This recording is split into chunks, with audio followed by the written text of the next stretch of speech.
All right, welcome, ladies and gentlemen, to episode 4, I think, of our live stream, what we're calling Open Office Hours. My name is John. If this is the first time we're meeting, it's such a pleasure. Over the course of the next, half an hour, 45 minutes, we're going to talk about all things careers, right? Specifically this week, the topic of bosses and the importance of a good boss is something we're going to spend a little time with. But before we get to that, the first thing I always like to do is talk a little about some of the big headlines that have hit the news this week. And the big one that I want to talk about came from the Straits Times. I think it was earlier this week, Wednesday or Thursday, something I posted on my LinkedIn about a new work pass that Singapore will be launching come January. And this new work pass is specifically targeted to tech professionals. The name of the pass is called Tech.Pass. You know, we're pretty creative when it comes to the names here. And the purpose of this pass is really to, according to the article, bring capital, the networks, and know-how of very experienced, established tech professionals, which will hopefully in turn create opportunities for the local workforce, right? And another big piece of news that hit this week was a report that's done every year by Bain and Google, and this year also co-sponsored by Temasek, talking about e-commerce and all the opportunities around e-commerce. I guess the big headline number is the total growth of this segment, which continues to be staggering. A potential target of $22 billion by 2025, they believe, I think in Singapore here. So obviously the opportunities in this area is huge, and Singapore is trying to jump on this and continue to, not fall behind. As they say, it's a very competitive market by trying to lure some of the top talent here. Now, this Tech.Pass, this new work pass, requires you to meet at least 2 of the following 3 criteria. So it's not just an open blanket invitation. There's some very strict, specific details. The first one is in terms of your salary. So in order to qualify this path, you need to have a minimum monthly salary of $20,000 Sing dollars, which works at about $240,000 annually. Okay. So that's criteria number 1. Criteria number 2 has to do with your years of experience. So you need to have a minimum of 5 years of cumulative experience in a leading role in a tech firm that has a valuation or a markup cap of a minimum US $500 million or at least US $30 million of accumulated funding. All right, so that's criteria number 2. Or the third one out of the 3, remember you need 2 of the 3 of these, is that at least you need to have 5 years of cumulative experience, again, in a leading role in the development of a tech product that has at least 100,000 monthly active users, or as part of a tech product that's received a minimum US $100 million of revenue. Okay, so those are kind of the 3 criteria that you have to meet at least 2 of. And the last part of the article that I found really interesting was the type of work that they're expecting these people to kind of do. The article states that, if you were to qualify for this pass, you would have the ability to start and operate your own business, or serve on a board of directors, or be a shareholder or investor of a tech company. And you could also teach at potentially, a university here. We have many good ones, or be a mentor / advisor, or even conduct corporate training. And I guess the last important fact is that this pass isn't unlimited, right? It's actually going to be good for 2 years. With a one-time option to renew for another 2 years. So I guess I read that as maximum 4 years you could stay in Singapore under this pass. And so they'll be starting in January 2021 with a limited amount of 500 places starting there. Okay. So I don't know what you guys think about this, but I found this really curious. And again, if you've got some thoughts, come hit me up in the chat. Or if you feel keen to have a discussion about this, you can find the details of our Zoom meeting right below in the comments. Come join me here, and we can have a face-to-face little chit-chat. I'd love to hear what you're thinking about this kind of stuff. But when I look at this, I'm kind of a little nervous. I mean, online, everyone's talking some good good stuff. Now, most of the people talking this good stuff happen to be, associated with the government of some sort. So this is a great scheme pioneered by EDB, the Economic Development Board, who has a lot of smart people. And all the people that have been saying this is so awesome happen to be, people I think trying to get into the good books with EDB. But, maybe I'm just not a very senior level person. I'm too junior to really appreciate this. But I'm kind of thinking, how is this kind of profile going to really help, improve the quality of our tech talent, which was really one of the biggest things. One was create opportunities, right? So maybe these kind of people can create jobs. I think that's what we mean by opportunities. And the second is like they can hopefully help educate and bring up the skill level of our local workforce, because that's been always one of the criticisms, not just in tech, but generally across lots of industries in Singapore. We need more foreign talent in here because our local talent isn't at the world-class level that it needs to be for our industries and companies to really, really kick some butt. So this has been something that, again, the government's heard a lot, especially in tech, and with all this opportunity, okay, we're going to bring these kind of people. But okay, this just kind of spawned the whole discussion about bosses, right? Like if this person is your boss, right, and you get a chance to work with this person, then ideally you're going to learn a lot and grow significantly, yeah? But the last time I checked, right, a boss that makes like $240,000 a year and that has all this kind of experience, do you think they're going to be one that's going to be fairly hands-on, right? Because my experience is that if you want to learn a lot from a boss, yes, you can, learn something by observation. So if you get to be in the room with your bosses and experience some of the high-level meetings they're having and some of the strategy discussions, then you can learn some stuff from that. But some of the best learning comes from having those one-on-one conversations, having the boss kind of sit over your shoulder, look at your work, give you some critiques, explain why, you might not be making the right decision, or, why they're telling you to do this or that. A lot of that requires, very specific one-on-one time, almost like, the old school apprenticeship model where the master Sifu is sitting next to you and kind of, doing along with you, right? So this level of people who will eventually, sit on boards of directors of companies, or mentor, advisor, be a shareholder, massive investor in our tech ecosystem, are they the kind of people that are going to roll up their sleeves? Maybe sit down with you during a code review, for example, and kind of look through how you structured things and give you some tips and pointers? Or are these people going to be ones that are going to sit down on a product strategy discussion, some sort of jam session, right? Or attend one of your, daily stand-ups once in a while to kind of give some pointers of what's missing? I just can't see that this level of people would do that. Again, maybe I'm just a little out of touch, right? I mean, I did come from the world of tech, but maybe there's something I'm missing here. So again, if you got experience with this, hit me up on the chat today, or come join me online and let's have a little chit chat. But again, I'm a little nervous. I just feel like this strategy to attract this type of people might be somewhat misguided.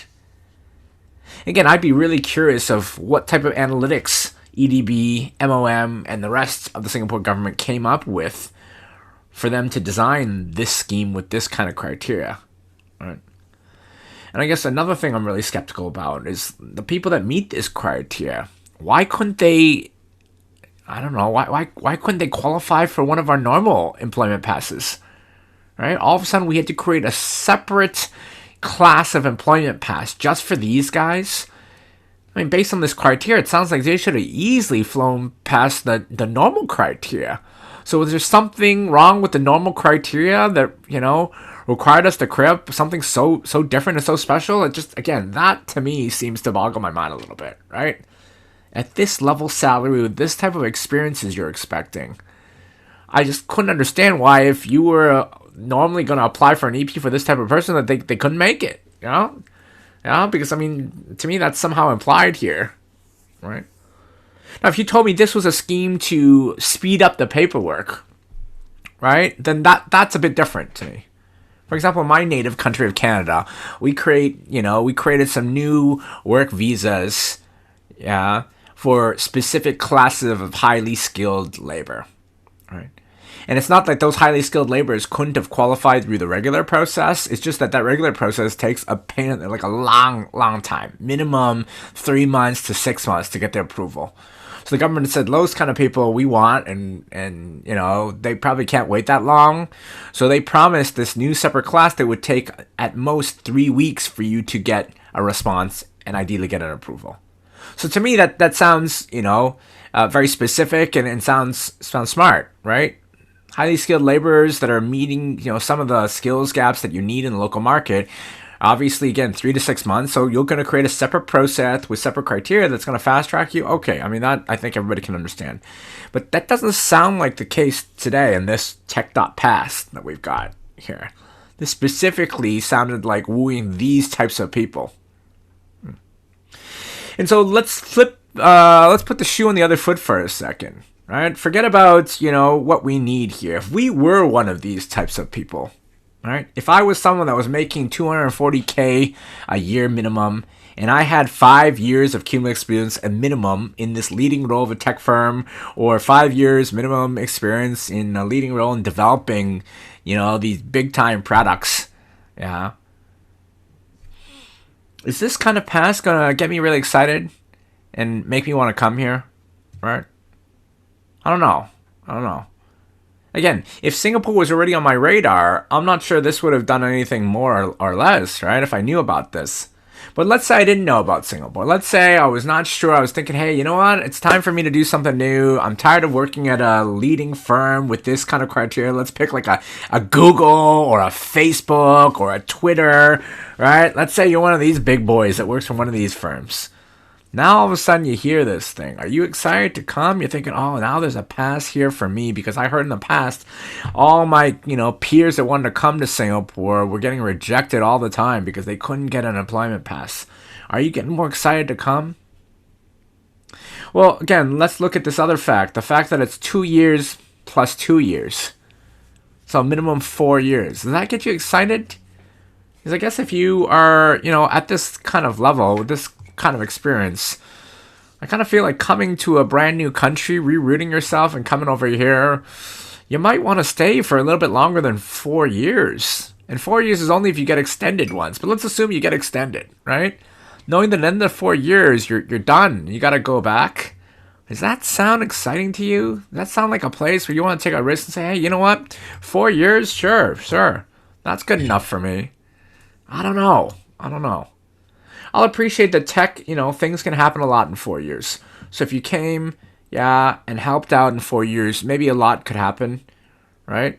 But again, if a lot's happening, do you want to just leave after that? If you're able to get it up and going, it's going to take you probably at least a year and a half to get things going, change the mindset with all the people around you, redirect some of the strategies, and start to build some stuff, launch into the market, then tweak that. Again, you might pilot something in Singapore, but that's not going to be big enough. You're definitely going to have to roll it out into the rest of minimum Southeast Asia and the rest of the world here. 4 years just seems a bit short. And what happens after 4 years? We're kicking you out? Like, let's say you are kicking some butt. You're making, the kind of improvements that the Singapore government wanted when they designed this thing. You were actually developing new stuff, creating new jobs, and sitting hand in hand with some of the local talent that work with them. But then your time runs out. 4 years is done, right? We're going to kick you out after that? That seems like a bit of a waste, doesn't it? I don't know. This makes me a little nervous, right? And I guess the last thing I want to, bring up here, for those of you who might not have the historical context, or your memory might be a little weak, if you go back somewhere now, probably 15, 20 years ago in Singapore history, they employed a strategy like this many years ago in the field of biotech. So about 15, 20 years ago, when stem cell research was just hitting the mainstream, you might remember that there was a lot of news around the world, very controversial news about countries allowing or not allowing stem cell research, because again, it can be quite controversial, right? I think the US was one country that said, stem cell research, no, not okay. We're not allowing that kind of stuff here in the US. But the Singapore government took a slightly different approach. They basically said, you know what, stem cell research, we don't have a problem with that. If you want to do that, we welcome you. Come to Singapore, right? And not just come to Singapore, bring your whole lab with you. And guess what? We set up brand new area with all the world-class facilities, brand new facilities, top-notch infrastructure, right? And we'll even give you the funding. So just come, do your kick-ass research here. With, I guess, the main promise that when you make it big, when you find a big cure, right? When you crack one of these big-time problems, cancer, right, for example, that you just remember you tell the world that it was made in Singapore. That was kind of the loose promise, right? And it worked. Right? Nobel laureates from around the world decide to descend on this place. Okay, you're gonna fund the thing. You're gonna be a world-class infrastructure here, right? All set up here. And again, part of the rationale is that biotech was going to be one next big thing, and that we didn't have, enough of the local talent with that experiences. So if we could woo some of these top tier guys, some of these Nobel guys to come over here, that at least our local talents will be sit in the labs, learn from these guys, and grow, right? And eventually, go and do bigger, better things. That was the story of this place called Biopolis in One North, Buena Vista, where they did woo all these people. But unfortunately, after 10, 12 years of the experiment, they started to realize that it wasn't working. No major breakthroughs had ever happened, and they'd been spending a ton of cash on these guys, right? So the government decided to switch strategies a little bit. They didn't shut the whole place down, but they went back to all these Nobel laureates and said, hey, look, we need to change the criteria. We still want you here, but in order for you to continue to get the funding, you're going to have to apply for it now, right? Like the old school grant system. We're going to have to see some more tangible goals, right? Some progress. Yeah, again, we've got cash still, but we just can't give you blank checks anymore, right? And at this point, the story I heard was a lot of them decided, you know what, thanks, but we're out of here, right? I mean, again, there are other countries that want these Nobel laureate guys, and now you're going to put in hurdles, like gotta go apply for grants, like a basic researcher. So a lot of them decided to pack up their bags and hightail it out. And Biopolis became a bit of a ghost town, right? With more than half of it kind of empty. Yeah. Because one thing the Singapore government didn't realize and didn't appreciate at that time is that science, especially, life science breakthroughs, they're not one where if you've done it one time, you can just repeat that excellence. A lot of times, some of these scientific breakthroughs are, a combination of skill and luck and randomness, right? It's not something where you just work at it over and over and over again, and eventually, after a set amount of years, a repeatable process, you will hit a breakthrough. That doesn't work like that. It doesn't work like that at all. And again, just because you did it once doesn't mean you'll be able to do it again. But they thought, you've done it. You're so branded. And we need to, again, increase the reputation of this country. The other thing they didn't realize is how these guys operate. My insiders at some of these labs, gave me the information that, a lot of the guys who had the names on the doors, right? The top tier Nobel laureates, they weren't sitting here hand in hand with the local PhDs and the graduate students, working with them and bouncing ideas off of them. Again, these guys were rock stars. Although they set it up initially, once they got it going, they were back on the circuit, going around the world, going to conferences, being wooed, right? The jet set lifestyle, because again, once you want to win a Nobel, right? Yeah. Everyone thinks of you as, top league. You're getting invited to all kinds of conferences and events, talking to government officials around the world, not necessarily sitting back down in the lab, getting back down to work. So the whole promise of at least getting to ride along one of these master gurus and having maybe some of their secret sauce and their, secret dust rub off on you, that didn't even happen because most of the guys weren't even around. And when they left, that went the whole shebang. So once I started to hear about this pass, I was kind of thinking, are we making this same mistake again?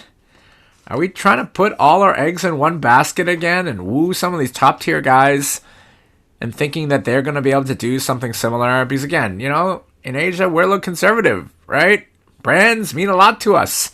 Yeah, we might not know, but as long as you're from a branded place, we can place some trust into you.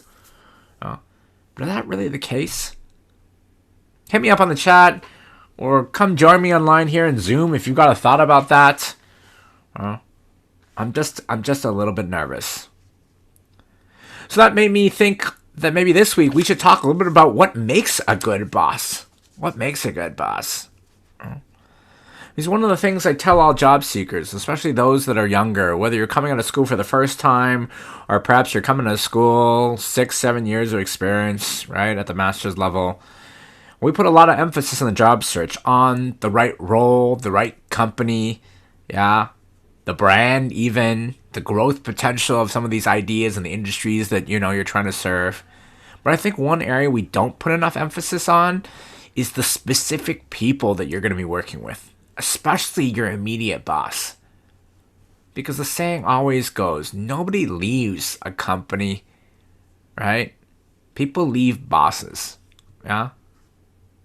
I've never heard someone come to me and say, hey, John, I need your help. I can't stand my company. I no longer believe in the vision, mission of this company. I need to get out of here, right? Can you help me find another job? That is never something I've heard. It's usually like, I'm having a tough time. My boss is starting to do this, or I lost my boss. Some new boss came in, or my company got acquired, and all of a sudden these new people are trying to change this and that. It's very rarely a high-level thing. It's usually down to the everyday thing. That boss you report into, as well as all your coworkers, they will have a bigger influence on your day-to-day happiness, success, or potential misery than ever before. And one of the things I always try to get people to think more about is to weight, as part of their decision-making process, weight the actual boss more into your equation when it comes to finally potentially accepting a role or not. And that might mean you're going to have to spend some more time or interview them a little bit more. Again, not in a direct interview, but try to get a chance to chat with them a little bit more. Not just HR, not some of the, peers to your hiring manager, but the specific hiring manager. And in your conversations with them, whether it's in the interview or later in the process, what do you think? Can you respect this boss? Do you think this boss has the style that works well, works best for you? That you really feel you can grow and learn from this boss? Because again, there might be a lot of opportunities within this company. This industry that you're going to may be going gangbusters. But if your boss is not one of the supportive ones, one of the ones that actually is more scared, right, more nervous, and wants to keep all the good talent that he has, aka you, inside their team, so they can succeed, well, that's going to be pretty tricky for you. Okay. So if you have some stories on good or bad bosses, again, you don't need to share any specific names, but the types of behaviors or experiences that you've seen, or stories of other people's bosses you've heard of, again, come hit me up on the chat, or come join me online on the Zoom meeting that we're on today. The details are just below in the YouTube description here. Love to hear from you. I guess if I reflect a little bit on my experiences with good or bad bosses, I guess I was pretty fortunate. Right, I spent the first 6-7 years of my career full time in management consulting, which means I had the chance to see a lot of different things, work with a lot of different types of people. That's kind of one of the advantages of being in consulting. Right? Every project, you're going to have a different project team, different colleagues, and different bosses. So I had a chance to see a lot of different styles. Right? And I guess one of the reasons I stayed so long, because again, 6-7 years, the first stint in consulting it's a pretty long time, right? I tell people that's like 2 to 3 lifetimes in the industry, because most people only want to stay a couple years and go. And most of the reasons why people leave, right? When people say, well, why do people leave after 2 to 3 years? Yeah, part of it's the industry, right? The lifestyle can get really tough. But I'm very sure if you ask the people who bolt after 2 years, especially once they hit the 2-year mark and they start to run, if you ask carefully enough, I'm very sure they're going to tell you that some of their bosses were just a little too much for them. Right? Because I mean, everything's going good. Right? You're kicking some butt, you're learning so much, and you're making some impact. Even if the lifestyle's a little tough, you work long hours. Don't you think you would stay a little bit longer? I would tell you most people would probably stay. But once you realize that you have to make this trade-off, and you got to do all this, and you're not being appreciated, right, by your bosses, that's when, the straw that usually breaks the camel's back, and people go, it's not worth it. I've learned it. I've got my stamp. Let's move on. Right. So, I mean, I started in consulting at a slightly different age, right? I started very, very young. Even before I graduated, I started as an intern at my firm. I did 2 4-month internships where I had a really good chance to really experience and see from my own eyes what this industry was very like. And some of the bosses I had in that first experience as an intern and carried forward into a full-time were nothing short by amazing. I mean, I wouldn't have joined if I didn't love some of these bosses. And one of the best bosses in our group that I was assigned to, right? And everybody would say this guy, like hands down. When you ask anybody, oh, this guy's like, yeah, who should you work with? Oh, definitely try to work with this guy, right? I had a real fortunate chance to work for this one guy multiple times as an intern and as a full-time. And I guess one of the qualities that I think that made him so good is that although, I was probably the bottom of the pyramid, right? I had the most junior role that had to do a lot of dirty work, right? Do a lot of research, put together short little papers for him, go scan the internet for a whole bunch of different stuff that, again, sometimes isn't the most exciting or thrilling.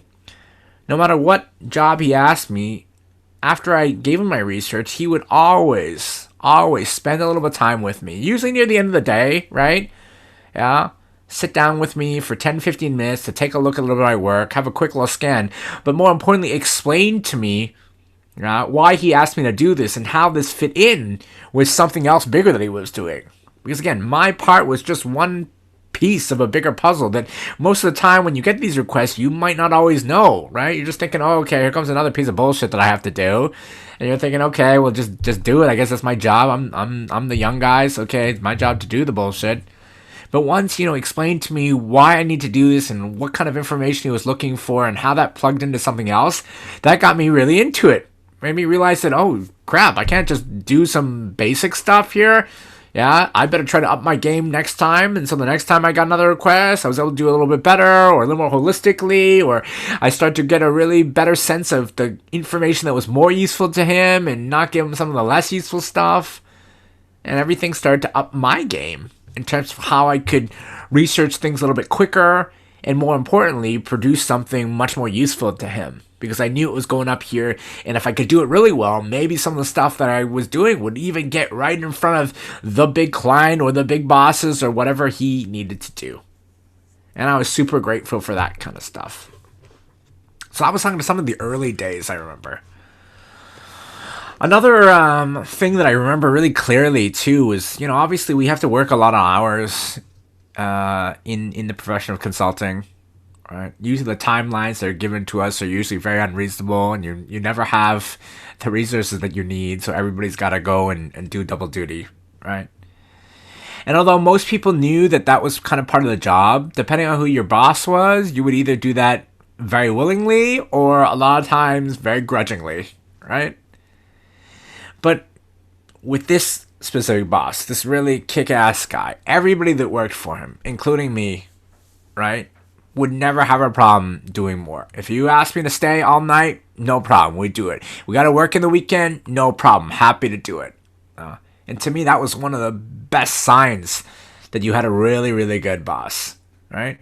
If everybody was willing and didn't need to be coerced or incentivized or even threatened to work extra hours, there was something he was doing that was able to, again, gain people's trust, gain the loyalty, right? And I always took that lesson with me, because there was definitely other people that I work with that, when they came and asked me, hey, John, we gotta look harder, or hey, we might have to work the weekend, I was like, oh, hell no, right? There's no way. I mean, I'm working my butt off already. I'm already pulling more longer hours, and you wanted me to work this weekend? I was like, oh, hell no. That's exactly what I was thinking. I mean, not to their face, but I was like, no way, not worth it. Don't want to do it. And of course, I probably had to do it, but I was so pissed off the entire time, right? So knowing that the role and the job required you to do that, why would, in one instance, would you do this willingly and step up and be happy to do it, but in a separate, totally different instance, you would be so pissed off? The bosses, right? The people skills. The way, people connect with you, the way they're able to earn your trust, the way they're able to recognize you, right? Well beyond just the basic things like how much they pay or they give you a good performance review and some of those basic metrics. It's literally almost every day how they treat you. From the youngest employee to the team, the most junior employee, all the way up to the most senior guys. Right? And these were some of the things I remember so clearly. So as a job seeker on the outside, if you're looking, looking to change industries and change into roles, how can you find this out about the person you're going to work for?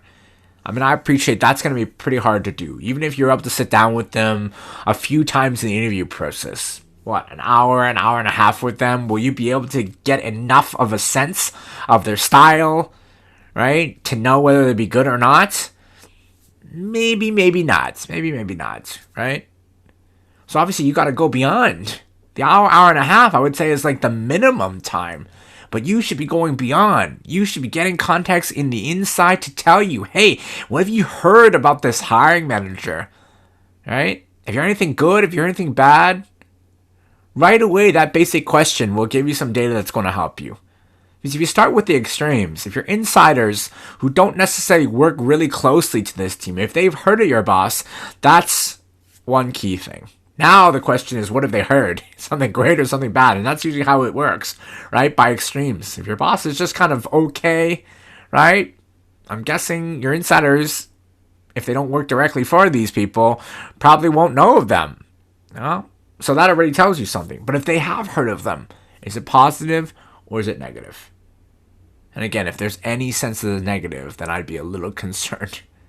Because for someone, especially in a big company, to have heard of someone else, and it's not good, what they say, when there's smoke, there's fire, ladies and gentlemen, right? And I'd be a little concerned. But of course, never make your decisions on one data point. You take that one data point and you try to validate, get another person.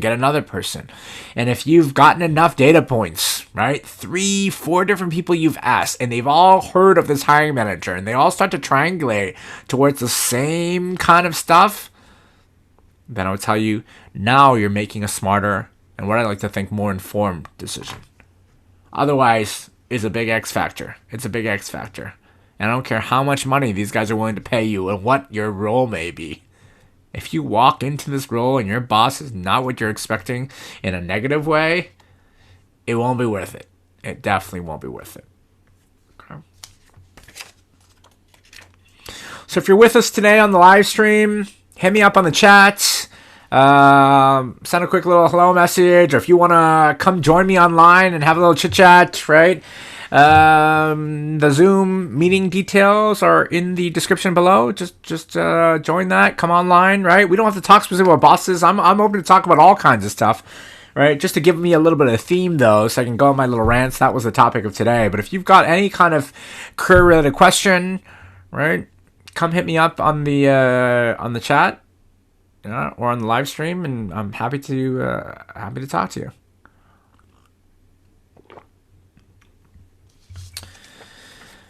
I'm thinking on the flip side, some of the things that the bad bosses that I had do. One of the more memorable, not so positive bosses, if I don't want to say it bad so much. Sometimes, again, bosses set the tone too, right? What they do, how they behave, kind of trickles down to the rest of the team. And I had one boss that was like a workaholic. This person would go crazy all the time, right? Not only were they in at a regular time in the morning, like 8:30. Then they'd be in meetings all freaking day. You would have hardly a chance to sit down with them because you just knew that, oh, sorry, I'm running from meeting to meeting. Oh, sorry, I'll catch you later. That was always the vibe, right? And then they would have meetings all around the clock, into the evening, into the early morning, because some of our projects were very global projects, so they had to coordinate with people on different sides of the world, in different time zones. Like, they were literally working like 20 hours a day. It was crazy. And although this boss, I think, thought they were a really good people person, because anytime you really did get a couple minutes with them, they were very, positive and energetic, to me, ended up being pretty superficial, right? Because once you see this person going around like this and not really spending a dedicated time, just giving you your 5 minutes and then moving on, I don't know. Maybe I just was a little more experienced at the time. It wasn't my, first or second project, so I wasn't so naive. Just gave it a little different vibe. And you could feel it with the rest of the team. Like, the rest of the team had similar experiences. I was fortunate because, I was able to get a little more face time with the boss. But some of the other people that weren't as, I guess, important at the time would barely even get a few minutes with the boss, right? The only way to communicate with the boss was maybe through some email or through a text or something like that. Yeah. So, that's the thing that some people forget. Like, you may be really dedicated, maybe be willing to go 200%. But if you're the boss, right, and you do that, and everybody sees you do that, what does it mean for them? Do they have to operate at this level as well with you? Super high energy, 200% all the freaking time? Yeah.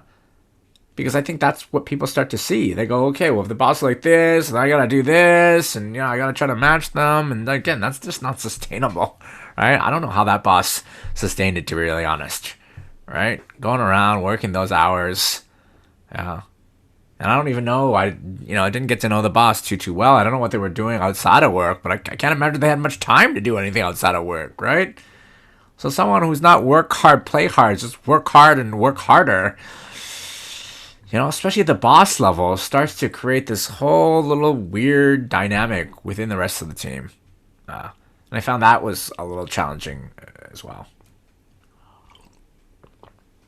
If you got stories, about bosses that you've experienced, good or bad, let us know. Hit me up through the chat. Come join me online here.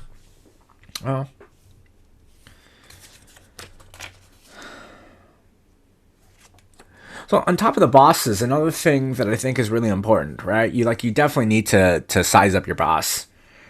I think the other big thing is you probably need to size up your coworkers too. If you're about to enter a new team, and assuming that team isn't just you and your boss, or just you by yourself, right? You've got some other people that you're going to have to work with. How much do you know about them? Because again, if you love your boss, that's probably really important, and that's probably one of the most important things. But if you love your boss, but some of your coworkers you might not be able to get along with, that's probably going to be pretty tricky too, right? And again, if this role that you're taking on requires you to co-create, right, to collaborate with your peers, yeah, your boss and you will be a pretty important relationship, but I'm guessing a lot of the co-creation is going to happen with all the peers around you. You're going to be spending more time in some of these meeting rooms and seeing these scrum sessions, right, with those guys, not just with your bosses. So how much are you doing to size up your coworkers as well? This was something, again, I was pretty fortunate to be aware of right when I was very young, before I came out of undergrad. Because, having done 2 internships in consulting, I was very confident that when I was graduating, consulting was the place I wanted to go to. I was very confident. So I applied to all the firms that I could. And I got offers with some and didn't get offers with others. But with the offers that I got, with the offers that I did receive, right, I started with, okay, the bosses, were they good or not? But the problem is the bosses, especially the partners that you would speak to, they were all good. It didn't matter which firm it was, right? When I sat with those partners, they made you feel like amazing. The partners would be like, John, we really need you. We think really highly of you. We're so impressed with your background, your skills, your experiences. I think you can make a real difference in this firm. We could really use a guy like you. And man, when you hear those words, it feels so good, right?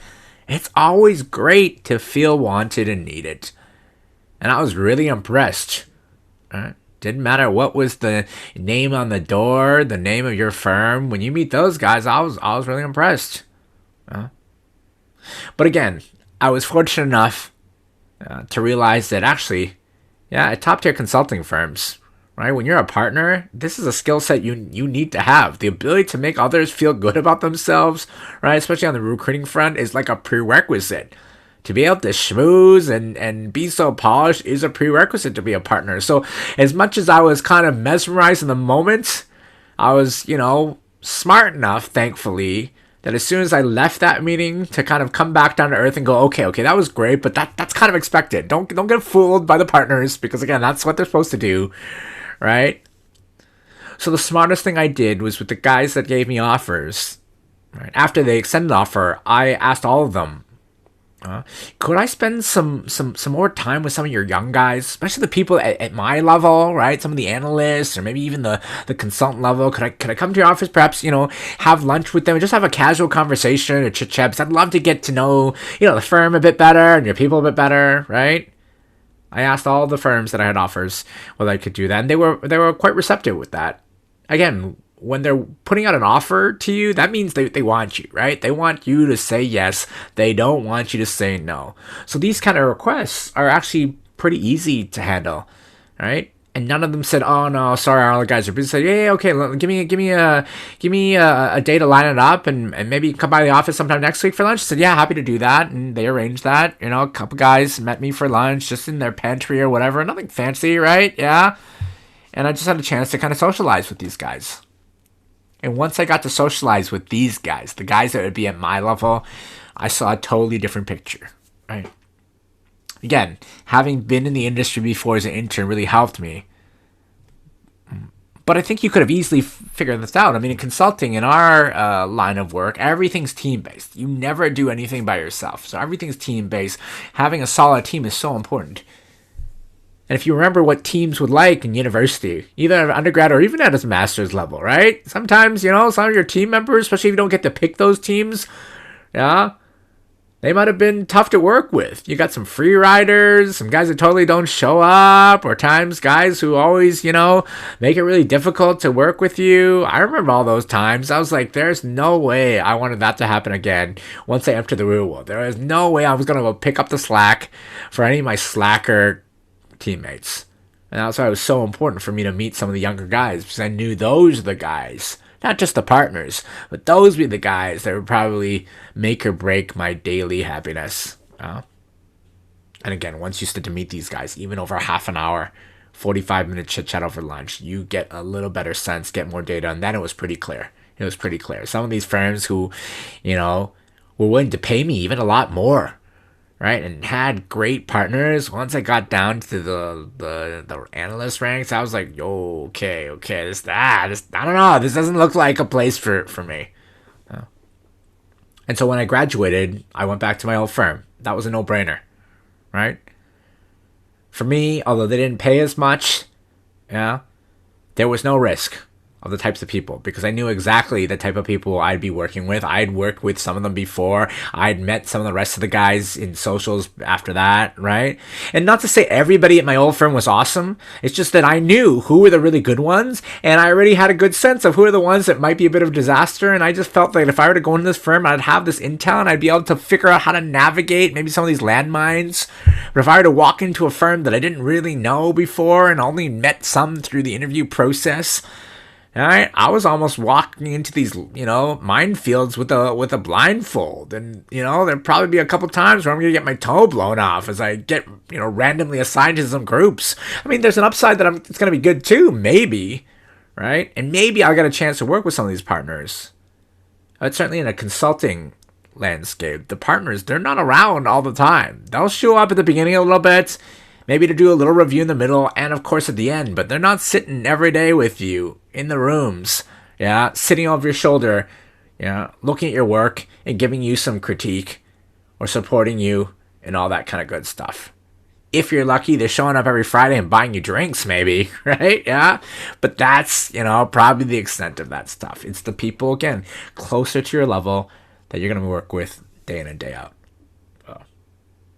So, if you're looking for new roles today, or you're thinking about switching from your current environment to something different, please make sure you're spending a little bit more time thinking about the people aspect. Not just the job, the brand, the pay, right?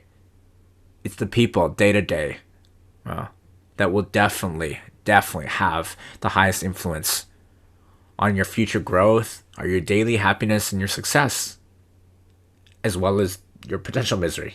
Okay? All right. With that, ladies and gentlemen, I don't know if there's any final questions or comments on the chat.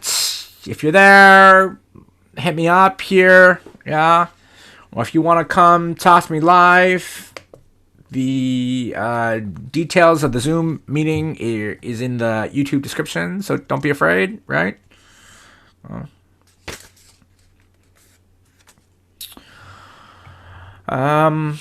Since we got a shyer audience today, I think I'll probably wrap it up. We're going on about 45 minutes, which is generally about the right time.